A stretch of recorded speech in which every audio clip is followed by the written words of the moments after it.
Assalamualaikum warahmatullahi wabarakatuh. Salam literasi, masih di semangat berpuisi itu nutrisi. Namun di malam ini, karena ini adalah malam puasa pertama di Ramadan 1442 Hijriah.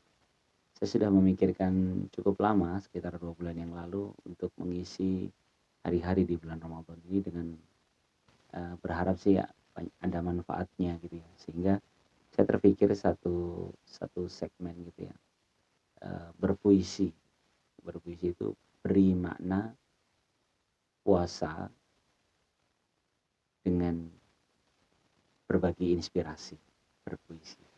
Terlalu panjang ya, intinya sih sebenarnya saya berharap bahwa satu hari itu ada satu inspirasi lah gitu. Entah saya dapatkan di jalanan, di seharian, maupun saya baca buku, maupun nonton apa gitu. Tapi saya berharap begitu.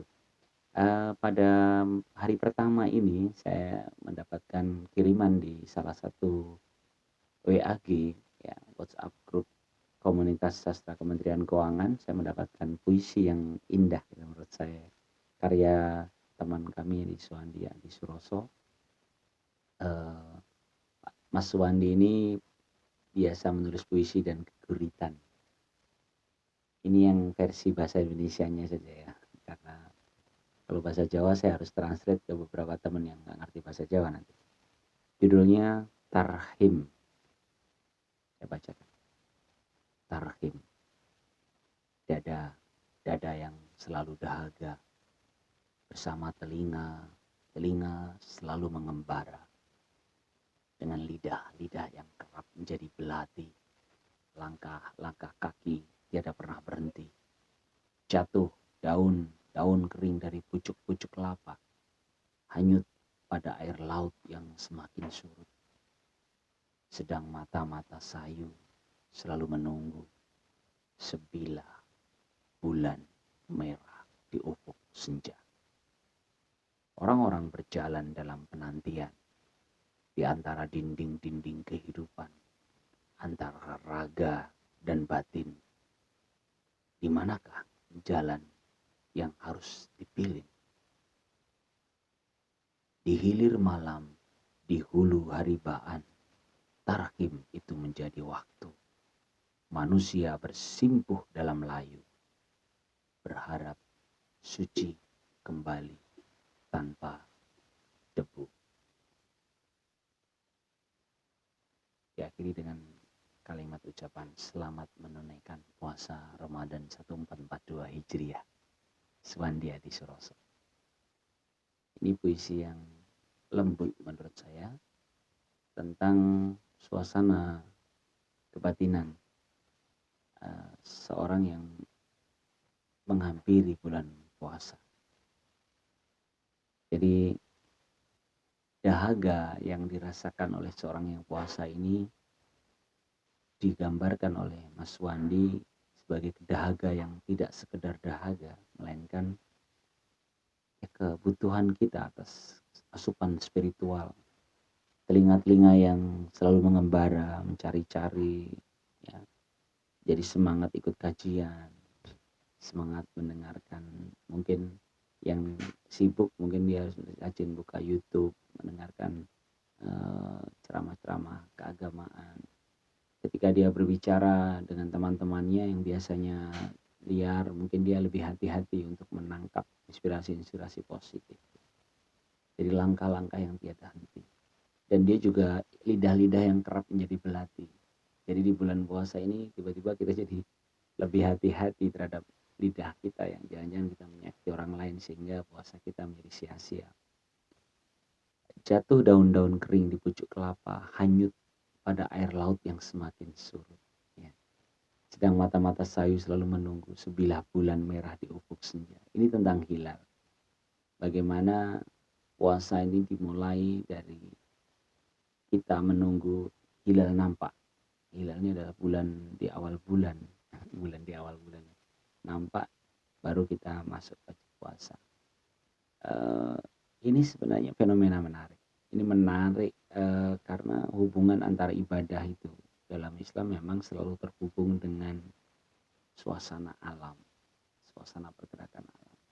Jadi bagaimana sholat 5 waktu dengan pergerakan matahari, bagaimana puasa dimulai dengan pergerakan rembulan. Jadi semua itu ada hubungannya dengan alam semesta, yang ini membuktikan bahwa Tuhan ingin kita dalam ibadah itu penuh kesadaran dengan atas ruang dan waktu. Kita miliki kesadaran atas ruang dan waktu. Sholat ada kiblatnya, kita harus sesuaikan.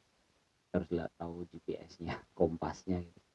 Bahkan di zaman dulu yang belum ada belum ada alat-alat canggih seperti yang kita punya sekarang. Dulu sudah mulai membaca ilmu falak, sudah dipelajari, membaca gerak bintang untuk menentukan arah. Lalu di sini disebutkan juga tentang orang-orang yang berjalan dalam penantian. Penantian atas apa? Banyak, bisa jadi kematian. Di antara dinding-dinding kehidupan. Ya, jadi kita itu dinding ini bisa jadi kita maknai sebagai batasan atas kehidupan.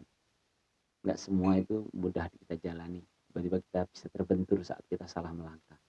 Antara raga dan batin, manakah jalan yang harus dipilih? Jadi raga dan batin, perjalanan kita seperti itu. Bahkan sempat saya terbincangkan dengan istri tadi di saat pulang kantor. Saya terus terang mencari-cari apa inspirasi apa yang bisa saya tangkap di hari pertama bulan Ramadan ini. Tadi sempat dalam satu obrolan saya dengan istri itu begini, bahwa ternyata depresi itu sebenarnya adalah karena dia tidak membuat banyak pilihan dalam hidupnya. Sebenarnya seperti dinding-dinding kehidupan dalam puisi Mas Suwandi ini kan.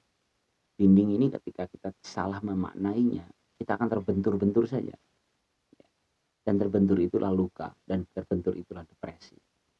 Karena itu sebenarnya membuat alternatif atas pilihan-pilihan hidup ini menjadi penting untuk menyelamatkan kita dari penyakit kejiwaan.